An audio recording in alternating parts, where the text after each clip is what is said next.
We are all ready to bid goodbye to the year 2016 and usher in another new year, 2017.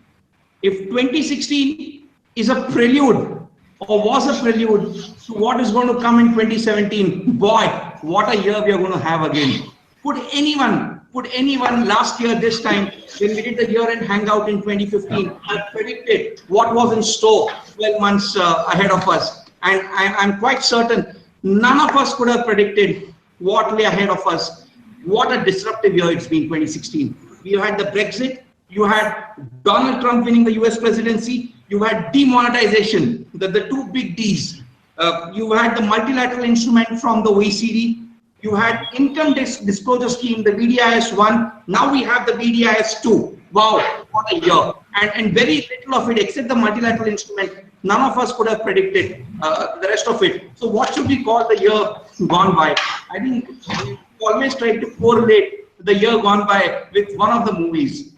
And not that I have any bias towards Amir Khan, but I think we can call this year the tax dangle. So this hangout can be named the tax dangle. And there are so many of these points that we have to discuss over the next 30 minutes. And what an illustrious panel we have. As always, we have Mukesh Bhutani from BMR Legal, Gautam Doshi, Group MD, Reliance ADAG Group, and of course, tax stalwart and Senior Counsel Rohan Shah joining us from Mumbai, and my partner colleague Amay, who will definitely tell us the softer bits of the year gone by and the crystal ball gazing for the year ahead. So quickly, we start with the panel. Mukesh bhai, take your pick. Brexit, Trump, demonetization, IDS, multilateral instrument. Which one would you pick of these? That had the biggest impact in this year?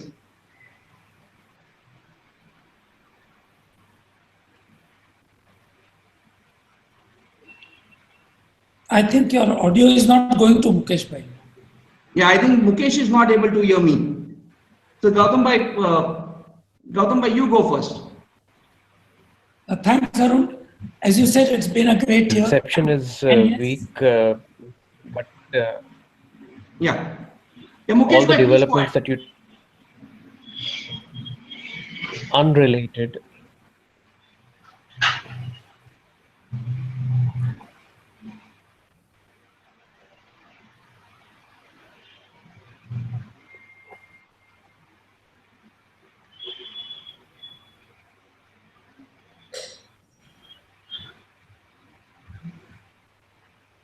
I think we have some problem. Arun, can you hear me? Yeah, now we can hear you, Mukesh bhai. Please go ahead.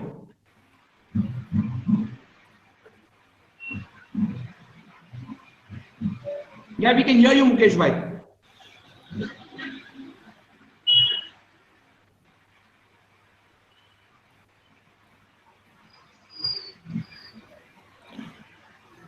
Arun, all the developments that you talked about are unrelated, though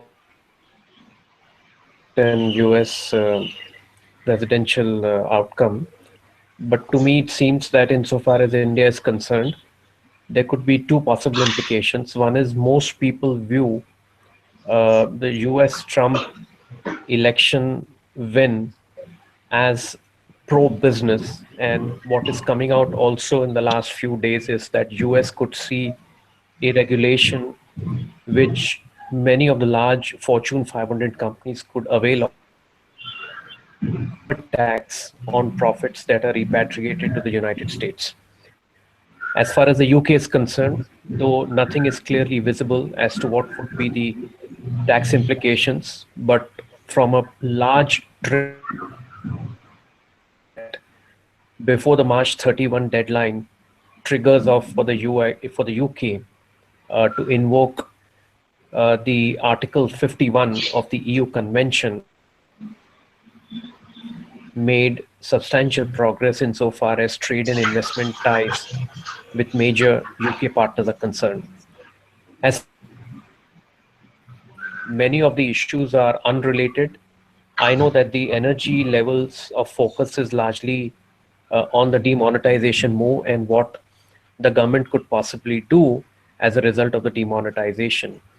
I see largely 3 or 4 themes that are emerging. One is not at all nothing to do with the demonetization, which is what kind of phased program would the government have insofar as the reduction in tax rates is concerned. Now, whether that is by way of reduction in tax rates for individuals or the common man is concerned, or whether insofar as corporates are concerned, again, unrelated to demonetization. On the demonetization, there could be three aspects that would govern this year's budget. Number one, uh, reforms, if any, insofar as the political parties are concerned. Number two, reforms the parallel economy insofar as real estate is concerned. And three, reforms insofar as individuals holding insofar as investments in gold, bullion, and jewelry is concerned. Please bear in mind that the 2016 gold demonetization scheme was not successful, and it couldn't yield the desired outcome to the government insofar as the gold demonetization. On a larger point, bilateral agreement, BEPS, POEM, IDS 1, IDS 2, Yeah. ICDS, IND AS, again, all unrelated developments. I can just guess two things that are likely to happen. I think it's largely possible that the government may shell its plan insofar as implementation of POEM regulations are concerned, though technically speaking, though regulations apply this year. Number two, it'll be too much for the industry to swallow ICDS and IND AS, because IND AS has become mandatory. Don't be surprised if ICDS is either buried or delayed for at least 2 to 3 years. Those are Thanks. some of the trends that I see in the coming few weeks. Mukesh Bhai has made some very bold predictions. At least two of the legislations which are going to face an axe, he says. One is ICDS. So we'll see how that goes. Rohan Bhai, I think you must be very happy compared to last year when we were not sure about GST after the Bihar elections results, and now we are almost on the cusp of it, and yet we seem to have hit another derailment. But you should be largely happy with GST, Rohan Bhai. Certainly, it's been a year of great progress after many years of frustration, and most significantly, the achievement in terms of the constitutional amendments. I think that is the one abiding situation which really lays the basis for the GST, and I think there's much to be happy about in terms of the progress which has been made, or even the pace at which the Minister of Finance is driving towards the GST. Expectantly, I think there will still be question marks in terms of, is there a chance that the process could get derailed? And I keep hearing that given the nature of the consensus which must emerge, that there is in fact anywhere between a 10 to 15% chance that you may still not get a GST, and more for political reasons than anything else. There is also the factor that a move of this type, which replaces an incumbent tax system which has really been around for close to 65 years, is going to create a series of issues in terms of legislation, in terms of administration, also in terms of grandfathering or transition itself. And I think from that perspective, the challenges are huge. The GSTN seems to be the one situation where the most progress has been made. But on everything else, we have to understand that there is absolutely no certainty in terms of the final word, either on the provisions of the law or in terms of the basketing of products under the rate structure, or in terms of certain fundamental issues in terms of administration, litigation, dispute resolution interstate states. So there is a host of issues which are still to go.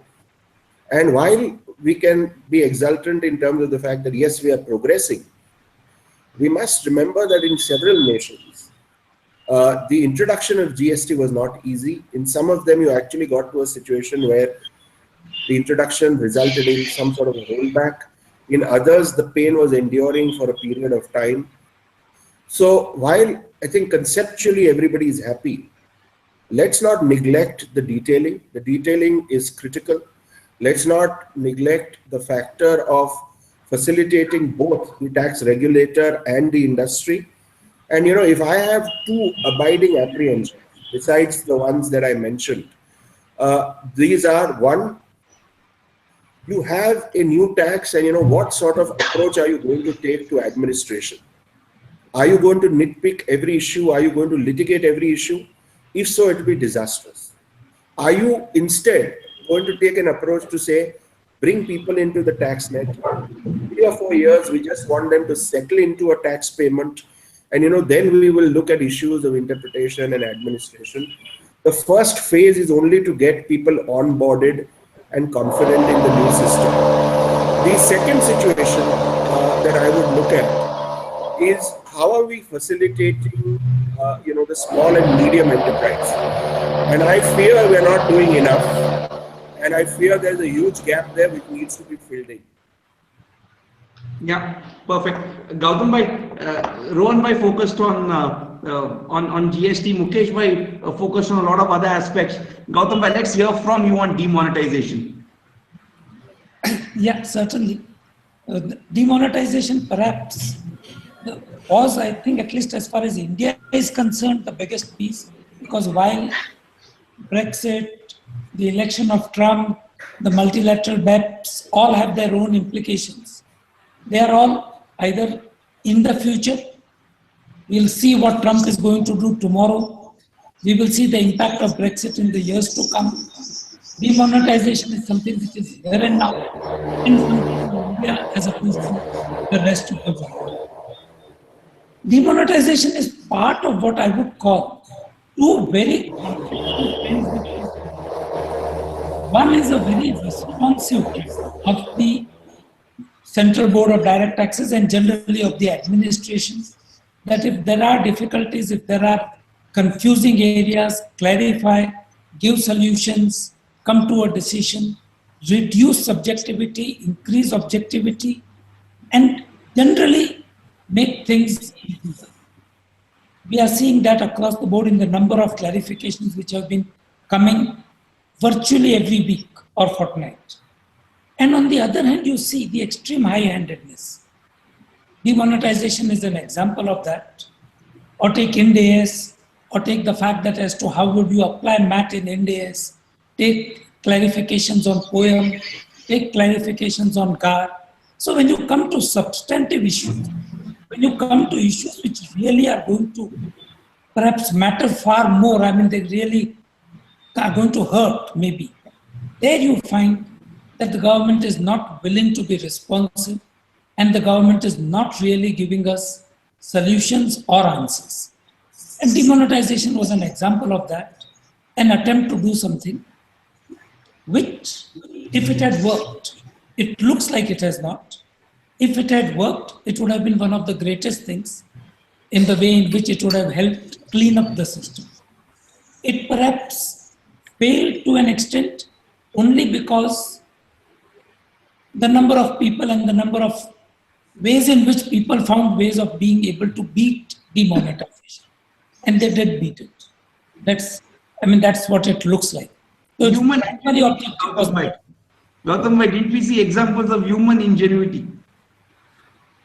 I would think that we didn't see, yes, we did see examples of human ingenuity. We did not realize the extent of frailness in our systems. The fact that quite a few of our systems, including the banking system, are so weak that it is easy to pierce through them. I think that is what we failed to really see. And that's what caused this problem partly. So it has not achieved its purpose. It has caused whatever damage it's going to cause. Will we be able to rectify that damage? I think over a little period of time, maybe 3 months, maybe 6 months, we will rectify it. So it's something which we will put behind us. In terms of tax laws, is it going to make anything very different? No, except again, high-handed amendments. Suddenly somewhere where you were paying 30% tax, you will now pay 75% tax, and so on. But other than that, I don't really see demonetization as having made the impact which it should have. Perfect. Thanks, Gautam. Amit, highlights of the year. Yeah, Arun, just one aspect that Gautam Bhai touched upon is the number of clarifications. And if we see the number of clarifications or circulars issued in 2016, the number is quite staggering, close to about 45 circulars that were issued by the department. If you look at earlier years, 25, 10, and 15, the number is certainly very high. It's not only about the number, Arun. What I also particularly the observation for 2016, there are close to about a dozen circulars where department has looked at an issue, looked at a judgment, and has said that so and so is our view, and we will not further prefer an appeal. I think this approach started last year, but I think this year there are at least about a dozen issues where they have said that we will not pursue further appeal, which I think is a step in a good direction, particularly as we enter the area of GAAR and so on. Anything else, Amay, on the litigation stats that stand out? Litigation has been a mixed bag, I would say. On the international side, just two more specific points which I think are significant. One is, of course, the EU Apple ruling, and of course the Apple ruling is one, but there are a few other rulings on the state aid, which again raises fundamental questions of sovereignty versus a collective federalism, and the challenges around it, and of course the Panama leaks that I would say has changed the paradigm on the information exchange and transparency. Absolutely. Mukesh, any thoughts on some of these issues? I mean, you look at the larger theme. Let's take, for example, Brexit. What does Brexit mean? Let's for a moment keep the tax implications. But it's the revolt of the working class, the revolt of the working class in the UK, the revolt of the working class workers in the US. As the pundits have been saying, but isn't it a year when the pundits should actually now lie low, be humble, and accept that they got wrong? Arun, I couldn't get the latter part of the question, but I did hear Ameya very clearly talking about the two trends. One is the state aid case of Apple, and the second is the Panama leaks. Let me just try and give you my take on both the developments, which I think have a direct bearing on India. Number one, the Apple case, in my view, is something that is going to be watched very, very closely. I doubt if the case will go into trial. I think there would be some form of a understanding, whether that understanding occurs as a part of the treaty framework or that understanding occurs as a part of the larger bilateral relationships between the EU and the United States is something that needs to be seen. Though most tax scholars believe that the Apple verdict, rather the Apple judgment of the EU Commission on state aids is something that is not, that cannot be settled under the Ireland United States double tax treaty.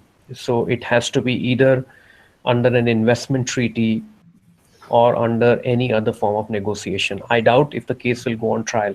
But I think what is coming out very clearly, though it is a state aid judgment of the EU Commission, is this whole principle that the BEPS project is talking about. Forget about what is written in the contractual agreement. Forget about what kind of unilateral APA that you would have had from a particular country.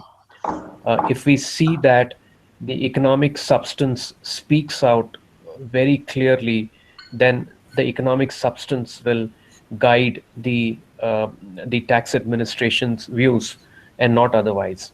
Now, clearly, the Apple decision comes in very handy to tax administrators all across the world, particularly in India. And if you look at the view from an Indian tax administration viewpoint, their view is that, well, this is what we have been trying to say for many, many years, that it is the substance and the economic value of the transaction and not the manner in which the agreements have been written. So that's one part of it.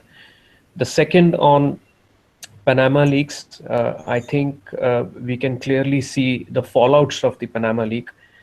It is merely going to fortify uh, the the understanding between the tax administration, the horse of the tax information exchange agreements. So you will see a lot of tax information being exchanged by the administration, either on an automatic basis or on a spontaneous basis, and the request for information would be secondary in my view.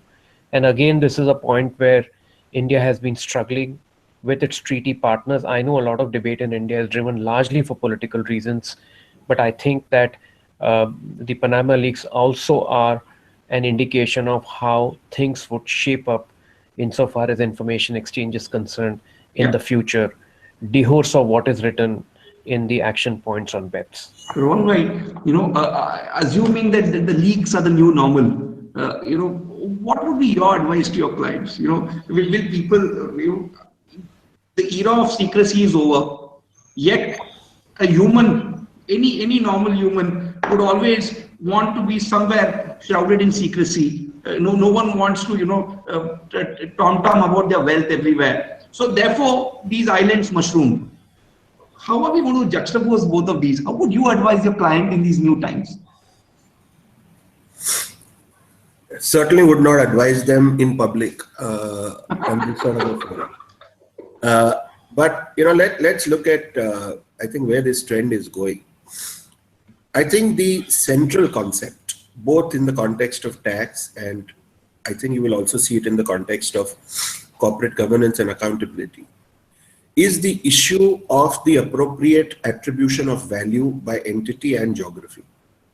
I think that's going to be the central concept that is going to really engage everybody in the world of tax administration or tax compliance. Now, if that is the central concept, and that is also the concept which is permeating into corporate governance, there is greater and greater scrutiny in terms of the appropriateness of payments for transactions, adequacy in the context of entities. And shareholders are asking, besides regulators, as to whether all of this is being appropriately done. If that is the central theme, then I guess the second theme is that you are seeing a far greater global congruence of people coming together across nations to address three sets of issues. One, far greater information of exchange, a greater sense of cooperation, and a greater sense in administration. So quite honestly, I believe over a period of time, there are not going to be places where you can really hide because people are going to keep targeting these. Again, we have to understand that, while we are talking of tax and appropriateness of tax payment or tax evasion, there is an allied issue which is really engaging the whole world, which is terrorism and the funding of terrorism. And if you have to really target that, then somewhere or the other, intelligence systems are going to work towards trying to literally trace every dollar which is moving around the world to see its source and to see its ultimate application. Yeah. So I think you're going to see this situation in terms of a far greater congruence, as I said, in terms of exchange of information and also scrutiny. Yeah. You are going to see also a congruence in terms of the applicable law. Over a period of time, laws, whether it's in BEPS related movements or whether it is under the World Customs Organization, you are going to get to more and more laws which in terms of their focus and language are common, and there will be very little accommodation for local laws or local variations. Yeah. I'm not saying that sovereignty is at risk, but I'm saying you will see greater globalization of this.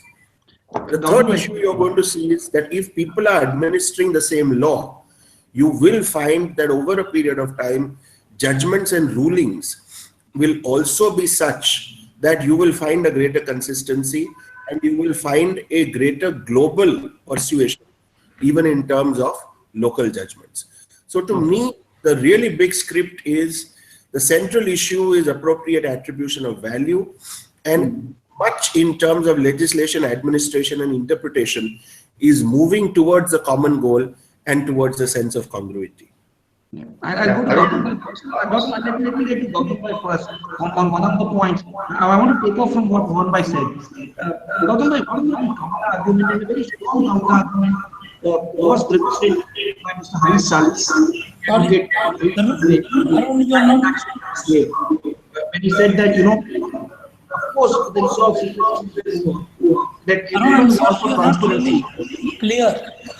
Arun, you are not adequately clear, Arun. If you could just repeat. Can you hear me now? Yeah, now I can hear you.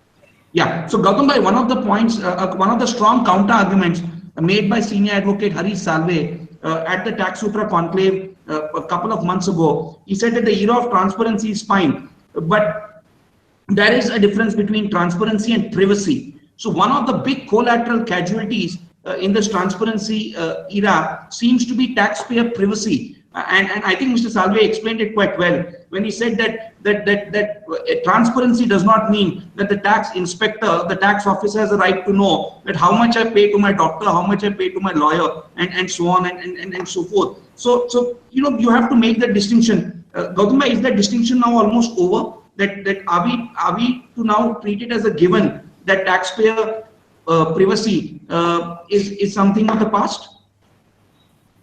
Yes and no is how I would put it, Arun. According to me, yes, that is over in the sense that that information is going to be available in the electronic era to somebody or the other, and certainly to the regulators. So it is not just a question of tax information exchange, but generally we are living in a different world. We are living in the world of Big Brother, if you want to put it in George Orwell's terms.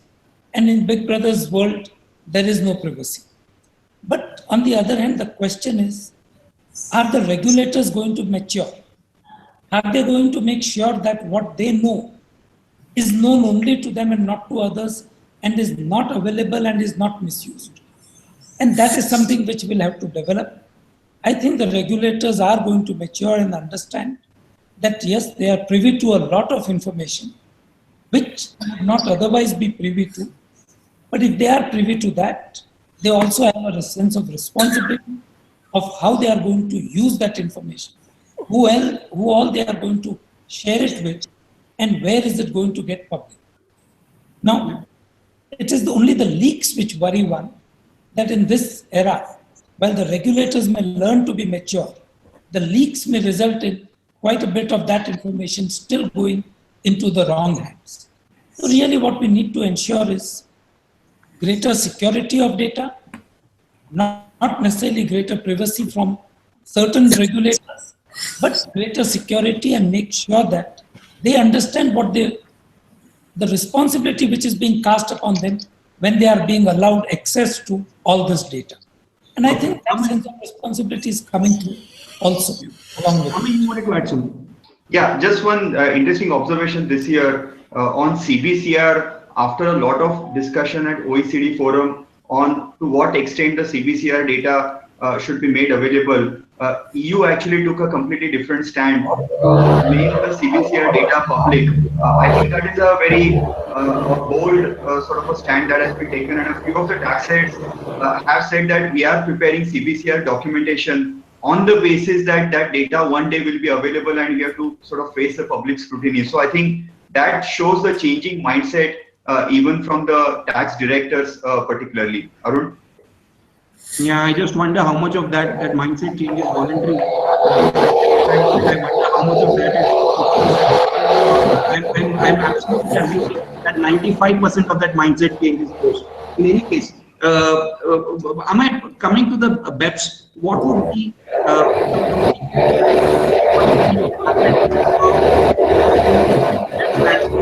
some audio disturbance? I don't know where. But what happened on the BEPS landscape, Amay? You had the multilateral instrument, you had the OECD, announcing the minimum standards. You had the tax talks every month almost from the OECD, and the BEPS Express has continued its momentum. They have literally disproved every naysayer critic in the last 2 years, and they have kept their word. They've announced the multilateral instrument. You're going to have 100 countries sign up to it. So what have been the big developments on the BEPS score? Yeah, absolutely. I think OECD has literally walked the talk in terms of all the action plan. And I think if you see in the last few months, they have broadened the scope beyond BEPS. First of all, monitoring of the BEPS implementation, be it in terms of MAP reviews, be it in terms of the harmful tax practice reviews, or even the multilateral instruments. So the clear focus has been on the implementation, which is really commendable. Even the tax certainty a project that OECD has initiated is also something which is very interesting. During IFA Congress, there was a discussion on whether this inclusive framework can play a bigger role in the coming years, subject to what happens from the US presidential election outcome. I think this particular forum will certainly play a very significant role. Coming to India perspective, Arun, there are 4 areas where India has so far expressed sort of reservation. One is on the mandatory binding arbitration, which we all know. Second aspect is a map review. There is a limitation reservation that has been expressed. The third is on the additional information on CBCR, and fourth is low value adding intangibles. Barring these, India is completely aligned on BEPS. I think 2017 will be a key year wherein several of these BEPS recommendations will eventually be translated into action, even from an India point of view, especially the minimum standards and the transfer pricing related changes. Yeah. Mukesh bhai, you are the resident BEPS expert. You jumped onto the BEPS bandwagon and the train. You got the first compartment 2.5 years ago, and you interviewed. We've interviewed Mr. Pascal Amans quite a few times. He was here in India at the Taxsutra conclave. Gave the keynote address. And when we interviewed him, even 15 days back when he was in Mumbai, he said the multilateral instrument is a historic achievement, and the whole feeling was that yes, we have done it. So Mukesh bhai, what lies in store now on the BEPS implementation front? As many would call it, we have now reached the business end of BEPS. Sorry, before Mukesh responds, Yeah. I need to cry off, I need to go into another meeting, but all the very best for 2017 to everyone on the panel and to all your viewers. Very grateful for your having me. Yeah, Rohan bhai, before you leave, before you leave, we must get your take on 2017. What are the 2 or 3 things to watch out for, especially on the GST front? Excuse me, let me not interrupt this. Rohan bhai, something, what to watch out for on the GST front? So let me leave you with this, that I certainly do believe we will have a GST in 2017. And whether it's the 1st of July or whether it's a little later, I certainly do believe we'll have a GST. And in spite of all of the developments which are taking place to try and move to better tax administration and greater simplicity, I also predict that at the end of next year you will have almost the same people on the panel discussing tax with equal passion. So thank you very much, and all the best to all of you for the next year. Thanks. I wish you a new year as well. Yeah. Mukesh bhai, over to you on the BEPS front.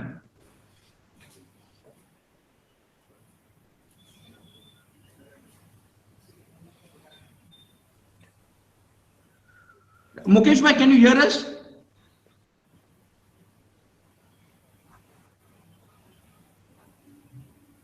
Amay, maybe Mukesh bhai could hear you. So you could put that to Mukesh bhai on BEPS. What should we watch out for?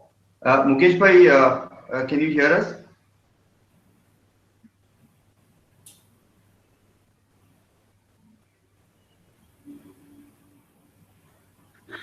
I think he's not able to hear our voice. Gautam bhai, your take on BEPS implementation now that we've come to this stage, and even India has been sort of very active player in this. From here on, what is it that is going to be extremely critical on BEPS implementation? Honestly, Amay, that's not an area which I really look at so carefully. But I think the main part of BEPS which is really different is the CBC reporting. On the rest, I see BEPS as only being incremental improvements in everything. It's an incremental improvement in the area of transfer pricing, incremental improvement in the area of how do you evaluate a business or a permanent establishment How do you attribute profits? How do you carry it forward and what do you tax? So I really don't, though BEPS is transformational, is supposed to be extraordinary, yet I see it more as a continuation of the current trends, not really changing things to come. Will it actually get implemented? Idea, it looks like a reality that yes, we will have more and more of it. The key differences will perhaps come from the additional information which will come as a result of, in particular, the CBC reporting and the way in which it is used and interpreted by countries. And once again, we go back to the same issue. Are the regulators mature enough to handle this information? Just as are they mature enough to handle the whole barrage of data which now they are entitled to? Yeah. Mukesh bhai, can you hear us now? Mukesh bhai? Yes, I can, Arun. Yeah. On the BEPS front, Mukesh bhai, what to watch out for?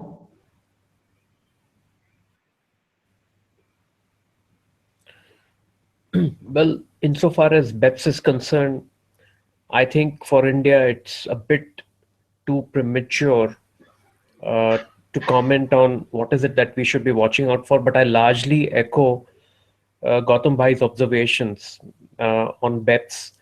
I think it's going to result in a fundamental shift insofar as the approach of the administration is concerned with respect to compliance on the BEPS project. So let me just give you a couple of instances why I say what I'm saying. Let's look at action point 14 on arbitration, uh, being prescribed to settle international tax disputes.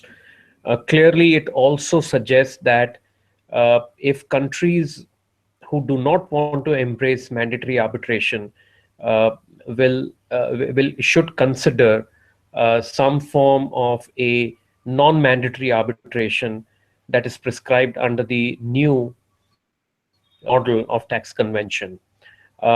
We have yet to react to the non-mandatory arbitration. Let's look at another recommendation of action point 14, which says that the map resolution would be done in an expeditious manner, and the checks and balances that are provided would be the peer review.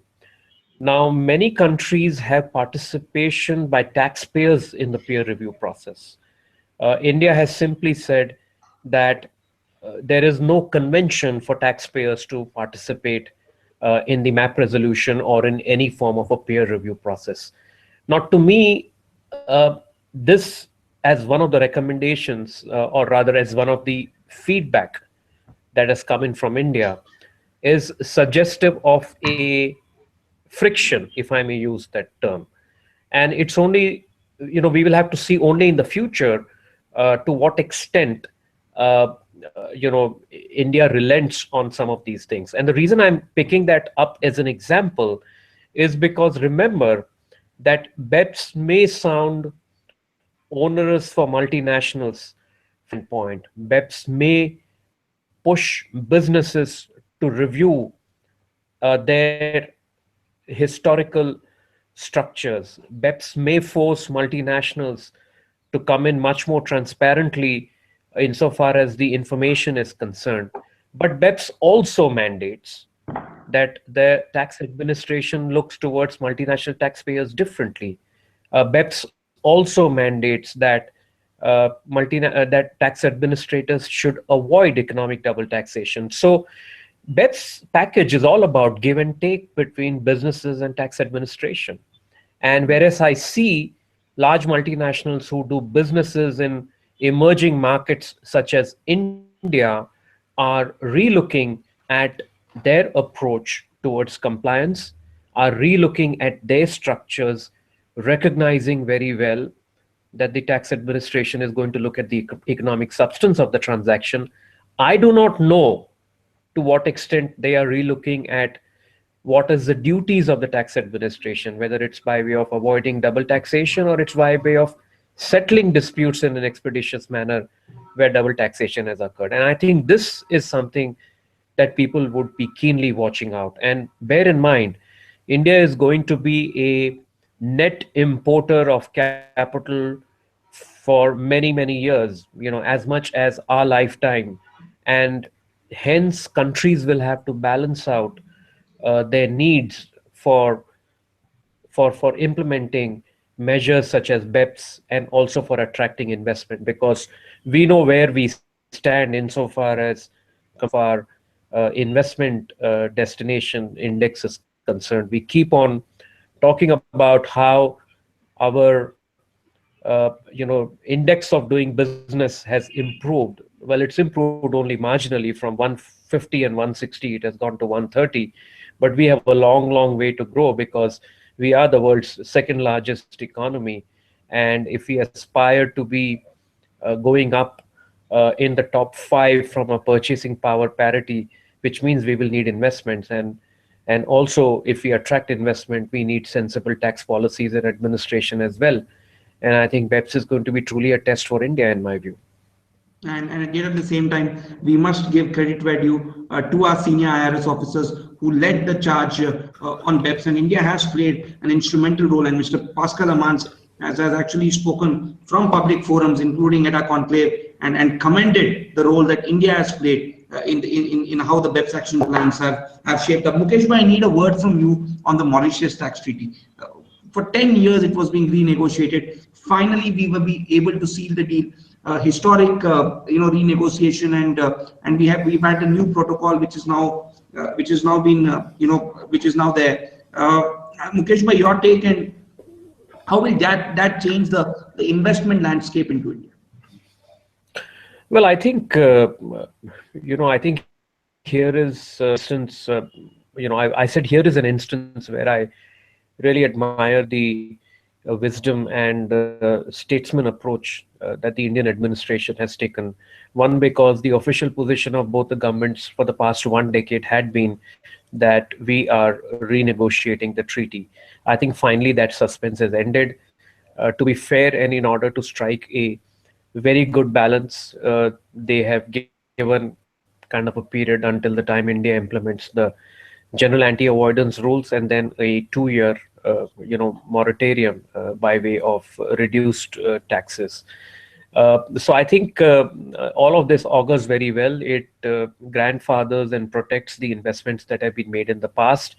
Those investments obviously have been made keeping in mind that the India-Mauritius Treaty offers a beneficial route for investors, and those investors would be protected. So I don't think the investors could have asked anything more than what has been delivered by India. And what also came as an equally surprising thing was the renegotiation of a treaty with Cyprus. And I believe, Amey, I was reading your tweet in the morning at that India is going to follow suit insofar as the renegotiation tactics with Singapore is concerned. So I think this is, in my view, works out very well. The timing is great. You have the BEPS package ready to be implemented. You have GAAR to be implemented, and you did treaties as well. You couldn't have timed it better. Gautam bhai, since Mukesh bhai mentioned GAAR, I'll come to you on GAAR, and since I'm now looking that the clock is winding down.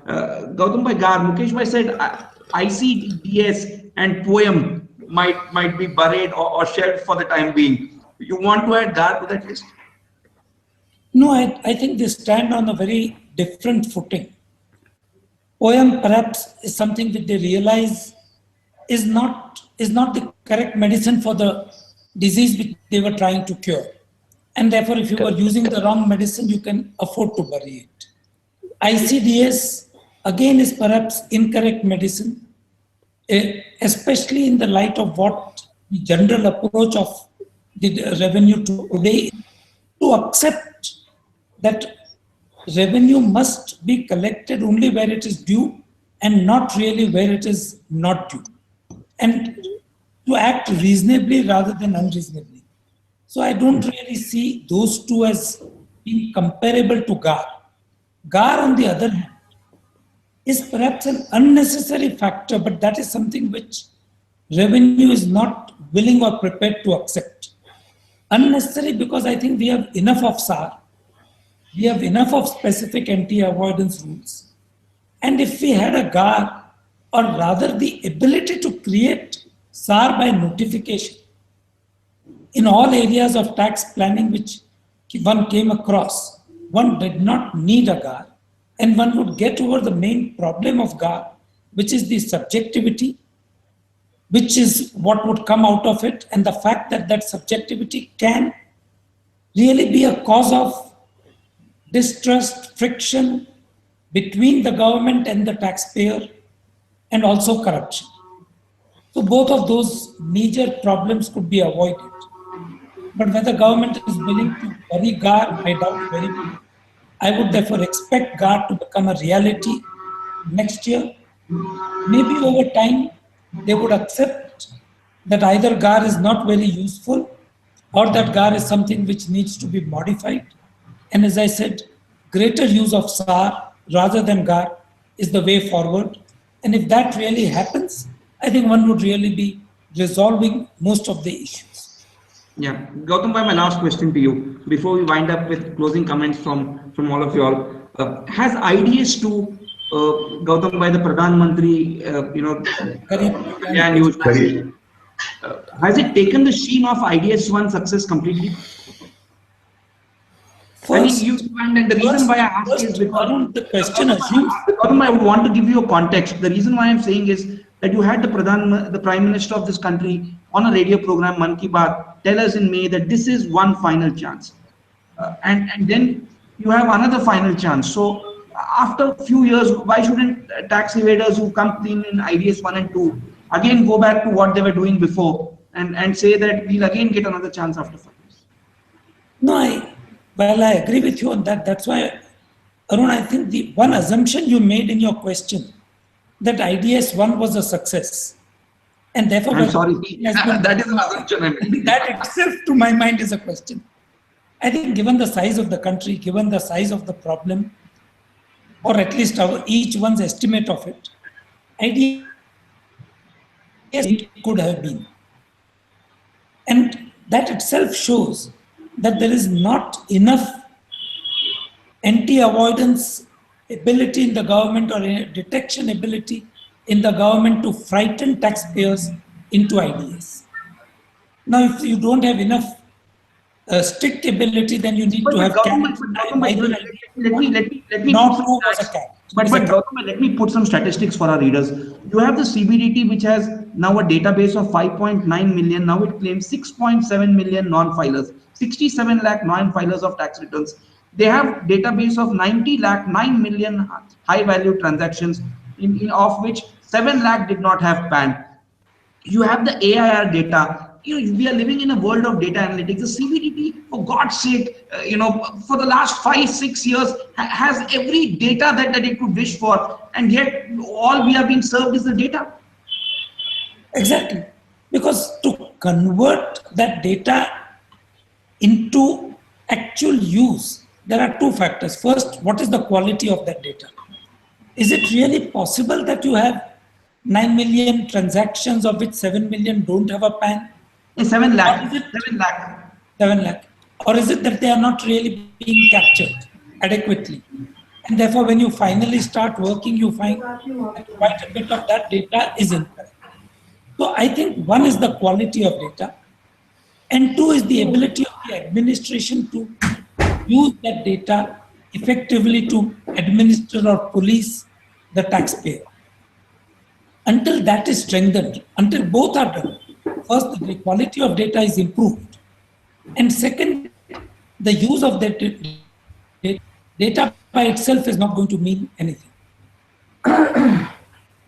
And therefore, you may have again a situation where we may become a necessity down the road. But I hope it will have either a better carrot or a stronger stick. Otherwise, no IDS is going to be. Yeah, I'll ask all our panelists now to pick their case of the year. I'll start with Mukesh bhai. Mukesh bhai, case of the year for you. Make my trip decision of the Delhi High Court on excesses by the tax administration when it comes to recovery of taxes. Congratulations. I don't know how many of you. Why don't you share something about that case?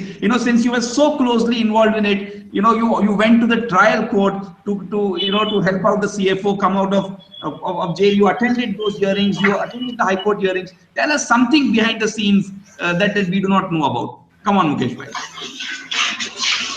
Well, Arun, I should not bring out professional kind of confidentiality issues over here, but I did feel personally a lot about it. I felt that the personal liberty of someone who's professionally qualified was impinged, and the manner in which the arrest was undertaken by the service tax department is something that was uncalled for. I also feel that the person who was impacted, including his employer, was not left with any other option but to pursue a writ to direct that not just that uh, that the arrest was illegal, but also the manner in which it was undertaken. I think the most on a more formal level, I think the most which was directed by the Delhi High Court was this famous directives that were given by the Supreme Court in D. Basu's case, that when you undertake an arrest, what is it the investigative authorities are supposed to do? Following the due process of law, the law as laid out in the administrative law, which is the customs and excise law, and second, the law as it is laid out under the Code of Criminal Procedure. So, in my view, the Delhi High Court reinforced the principle laid out by the Supreme Court in D. Basu's case as to what is the due process of law which needs to be followed before a person. Now, bear in mind that the D. Basu's case was a case of a criminal offense. Yes, it is true that non-deposit of service tax is also a criminal offense, but trying to arrest a person even before a show cause notice is issued by the by the authorities is something that was uncalled for. Having said that, I still wanted to add a disclaimer that the matter is sub judice because the department has decided to appeal to the Supreme Court on this matter. But I just laid out the principles that have been laid down by the Delhi High Court matter. Yeah. Amay? Yeah, Arun, I would put the judgment of the tribunal in case of Instrumentarian Corporation, the special bench, which explained the base erosion principle in the context of transpricing. The judgment, I would say, is significant because it sort of delved into a very interesting transpricing issue. And by the way, if I may add some statistics, this is actually also a most viewed judgment on Taxsutra throughout the year as well. But on the first principles, yes, this judgment did make some very interesting comments on first principles. Absolutely. Base erosion and transfer pricing. Gautam bhai, you are a connoisseur. I probably can guess what you will choose, but I'll leave for you to tell the viewers. No, go ahead, Arun. But honestly, I mean, actually, no extraordinary case somehow strikes me when I think of it as far as 2016 is concerned. Yes, we did discuss the entry tax matter, and that was an interesting decision. It was interesting only because of the fact that you at least had 9 judges. I mean, the importance of it, the level at which it was argued, the way it was heard, the way it was analyzed. I think, unfortunately, I was left a little short at the end, is how I would feel. Because finally, while you laid down the main principles and laid down what, let us say, the center could do and the states could do, you didn't really decide the matter. You didn't really decide whether what the states had done was right or wrong. And you left it to be something which could be decided later. And to that extent, one felt that after considering the level at which it was taken, the level at which it was heard, argued, and the efforts put in, and the judges looked at it, could we not really have had something more fundamental than what we did see in the judgment? But I think it does lay down a very large number of principles. Yeah. And over time, those principles will come in useful and handy and will perhaps become the fundamentals of a lot of tax litigation, and more than that, a lot of tax legislation.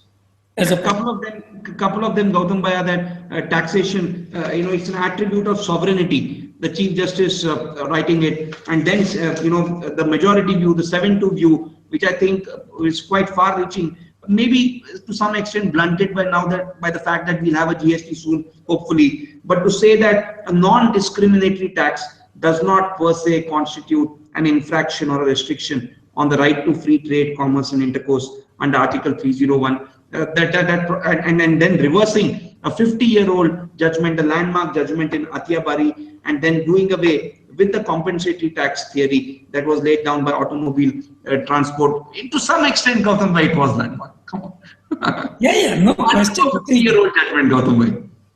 No, it is landmark on that. There is no question. But does it really answer? No. Yeah. I probably would concede that, and I think the one thing that should really gladden all our hearts, that it wasn't a 9-0 ruling. We had 7-2. We had 2 scholarly dissents, and you had 4 to 5 erudite majority opinions which were authored. So that should probably delight us all, that 9 judges of the Supreme Court sat on a tax case for almost 4 to 5 weeks. So final comments from each of you. 30 seconds on what to watch out for in 2017. Starting with you, Mukesh Bhai. Final comments for 2017. Well, I think in 2017, as we covered earlier, Arun, what would be important to watch out from a large taxpayer, multinational taxpayer standpoint would be, what kind of roadmap we are setting out for ourselves insofar as treaty negotiation is concerned. I think it's a very important year. We may not see the commencement of treaty negotiations in 2017, but we will certainly see some form of direction that will emerge. Whether that direction will emerge by the time India becomes a signatory to the multilateral instrument with its objections and with its observations, but I think it will certainly set a trend. From a domestic policy standpoint, as I'd mentioned, budget 2017 is something that that people would be anxiously waiting for, given the not so successful outcome of the larger demonetization initiative, which people are labeling. And I think the focus would be largely on tax policies. So implementation of GST, more taxpayers coming into the tax net, more loopholes being plugged, particularly in the area of gold, bullion, jewelry, real estate transactions, and simultaneously what would happen to the tax rates and slab rates. So I think those are some of the developments that we should be watching for insofar as 2017 budget is concerned. Amay, and then we'll let Gautam Bhai have the final word. Amay? Yeah. Arun, MAP, APAs, we made a significant progress in March with the framework with USA, and then finally saw a first bilateral APA with USA later in the year. Already in the first 9 months of this fiscal, we've had over 50 plus APAs have been signed, plus the BEPS push, Action 14, minimum standard. I think hopefully there will be a continued focus on APA and MAPs in 2017. Yeah, APA has been one of the undisputed success stories of the Indian tax administrations. Gautam Bhai, final word from you. Crystal ball gazing 2017. No, I think looking at more of the micro picture as opposed to the macro pictures. Yeah. I think what we are really concerned with is very many specific things, particularly Ind AS and MAT. You have introduced an Ind AS, you don't know how MAT is going to apply to it. You are bringing in a GAAR, you don't have guidelines of that GAAR, but the GAAR will become a reality. And how is it going to be implemented? In short, I think 2017 is the year of tax administration. How is the tax administration going to turn around, mature, and to what extent are we going to develop tax administration? Because if we continue to have the level of friction we currently have, I can't really see adequate progress on either side. Yeah, can I end by quoting and changing some words from Mr. Donald Trump's historic presidential campaign, making our tax laws and making our tax administration great again. That should be the endeavor in 2017. So Right. Gautam Bhai, Mukesh Bhai, and Amay, thanks everyone. Thanks to all our leaders for patronizing Taxsutra. Thanks for going through our alerts, 25 of them, almost across our direct tax, indirect tax, and I'm sure 2016 is the trailer. Then 2017 is going to be like the Lord of the Rings part 2. 2017. Get another blockbuster. This is all we have. The tax. Thank you so much. Thank you so much. And exciting. Wish the best of 2017 to everybody. Yeah. And to Taxsutra. Thank you. Thank you very much, and wish you best for 2017. Bye. Thank you. Bye.